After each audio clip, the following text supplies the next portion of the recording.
Millions of Americans are on alert for tornadoes. Massive monster twisters have been marauding across the plains, causing extensive damage. And tonight, we are out with the storm chasers. How do they stay safe, and how can you? ABC's Kanda Whitworth reporting from Oklahoma. Tonight, heartache in the heartland as a series of twisters touched down just hours ago. Wow. A tornado emergency issued in populated parts of Oklahoma. This monster storm even crisscrossing a busy highway. It continues to make its way closer and closer to I-35. KOCO TV meteorologist Damon Lane warning viewers to take cover. From Joy to Davis, you're in the path of the storm. You need to be going into your tornado shelter or the innermost room of your house immediately. In its wake, several homes destroyed, trees mangled, these cars at a standstill. So far, 2 deaths have been reported. At least 20 million Americans bracing tonight for severe weather. More than 16 reported twisters today. And now, new tornado watches in Louisiana and Arkansas, where winds up to 80 miles an hour tore through an airfield. In Nebraska, flooding and softball-sized hail pounding down, shattering car windows.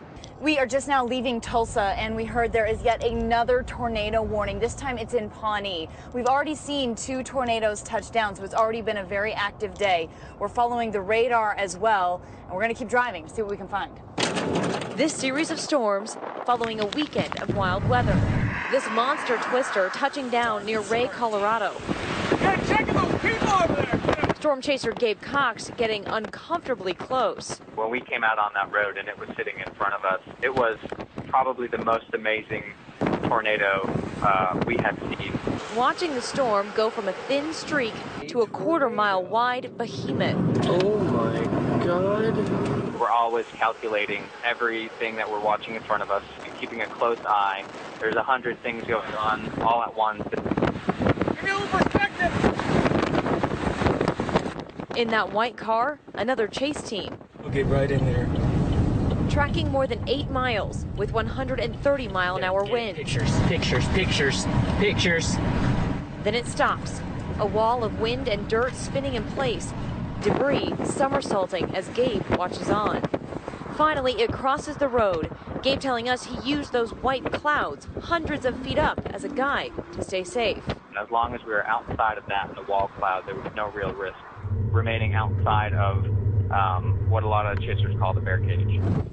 Okay, go! This, one of at least 7 tornadoes in Colorado over the weekend. The storms flattened homes, flipped trailers, and tangled power lines, leaving 5 injured in their wake. We have windows broken out. It's not pretty. But for some, the perfect storm turned into the perfect selfie. And for this young couple, a prom photo they will never forget. For a lot of people living in the heartland, tornadoes are a way of life, which is why many of them have these shelters right near their homes. So when they hear those sirens, they can open them up and get underground in a hurry.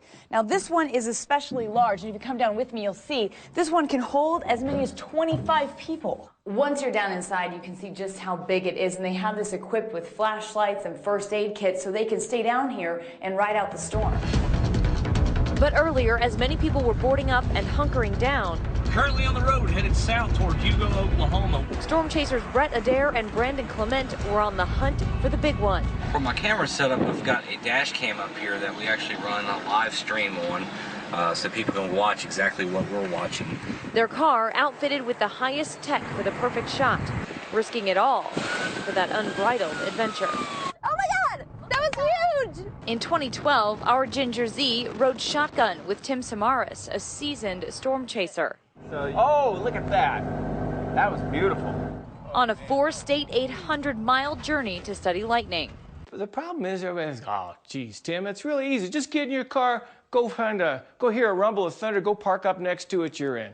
Well, it's not that easy. Sometimes it's almost as difficult chasing a tornado as it is a good lightning storm. So we're going to go see the kahuna. Yep. Armed with this high-speed camera, Tim was attempting to document the birth of a lightning strike. There's actually 82 cameras on this instrument here, taking one picture of the lightning and 1 microsecond steps of time. On this day, Tim was joined by his son, Paul, new to the team and eager to learn the family business. Yep, let's go. All right, it is happening. It's gonna come right now. Oh my God, oh my God. As dusk settled in, CG. Yeah, it's like 12 o'clock. the moment they were waiting for, a classic thunderstorm bursting with lightning. And with Paul on watch and Tim manning the camera, they managed to snag a beautiful image. Numerous branches, then the first one hits the ground, then the return stroke.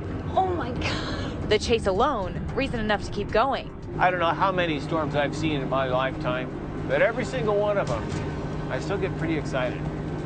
The little boy in me just wants to come out here and just watch and stare.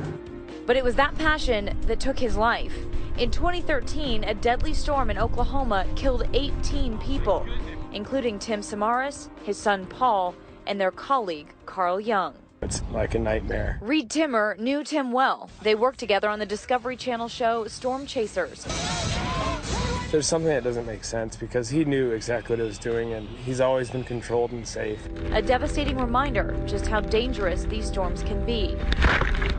There were nearly 1,200 tornadoes last year alone, claiming 36 lives in the U.S. Last year, Ginger visited this research lab at Texas Tech to learn how to survive a twister. We're locked and loaded. Here, a debris cannon simulates the power of a tornado. 3, 2, 1. Whoa! This 100-mile-per-hour missile will totally go through the standard residential structure. Don't believe it? Watch this. A 2x4, right through brick, even cinder block. You do not want this going into you. And if you have this wall, it won't. But some of the most critical moments can happen after a storm, as Ginger learned at Disaster City in Texas. Experts say it's important to not freeze. Instead, immediately look around for anything that can be used as a tool. Wedge it underneath, and you can see how much you can move that weight. Yeah. You have a toolbox that used to be your house. Satellite funnels on the right. And tonight, the region reeling from destruction as storm season barrels onwards. For Nightline, I'm Kana Whitworth in Tulsa, Oklahoma.